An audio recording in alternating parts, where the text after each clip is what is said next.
Hello friends, welcome to my new blog. আজকে আমরা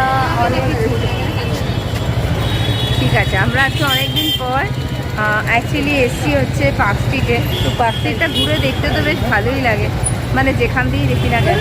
কিন্তু এত ভিড় আর এত গরমে আমি পুরো সেদ্ধ হয়ে যাচ্ছি।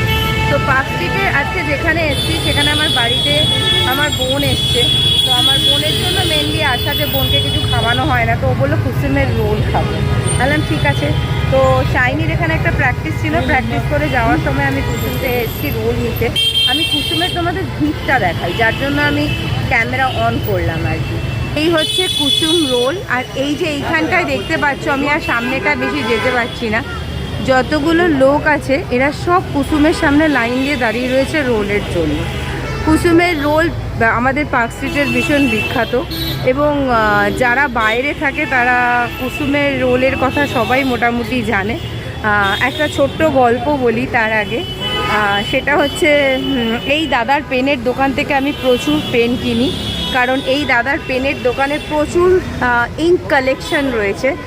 এখনও পর্যন্ত বল পেন, নিপ পেন, আমি পেন ভীষণ, মানে আই এম জাস্ট পেন লাভার বলা যায়। তো এই দেখো দাদার ম্যাগনেট, পেন, এই সমস্ত জিনিস রয়েছে দাদার এখানে। আমি এখানে এলেই ওর দোকান থেকে পেন কিনে নিয়ে যাই। আজকেও যথারীতি আমি পেন কিনেছি, দিস ওয়ান দ্য প্যাকেট। আর এই যে তার সাথে রয়েছে হচ্ছে কুসুমের রোলের প্যাকেট। বাড়ির সবাই খাবে বললো তাই। আর পার্ক স্ট্রিটে অসম্ভব ভিড়। গাড়ি দাঁড় করিয়ে জাস্ট কুসুমের রোলটা কিনতে নেমেছি, ইতিমধ্যে পুলিশ গাড়ি সরিয়ে দিয়েছে।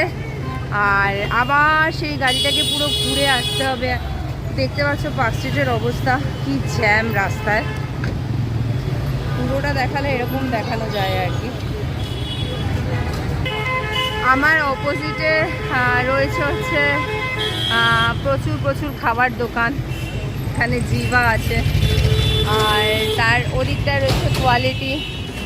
আর পার্ক স্ট্রিটে এলেই জানো সবাই মোটামুটি খেয়ে দেই বাড়ি ফেরে।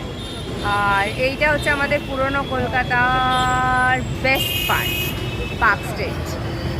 যাদের সাথে কলকাতার খুব ভালো সংযোগ তারা নিশ্চয়ই সবাই জানবে যে কলকাতা যারা ঘুরতে আসো তারা পার্ক স্ট্রিট কোনোভাবে মিস করো না। এখনই 8:12 বাজে, বাড়ি কখন পৌঁছবো জানি না।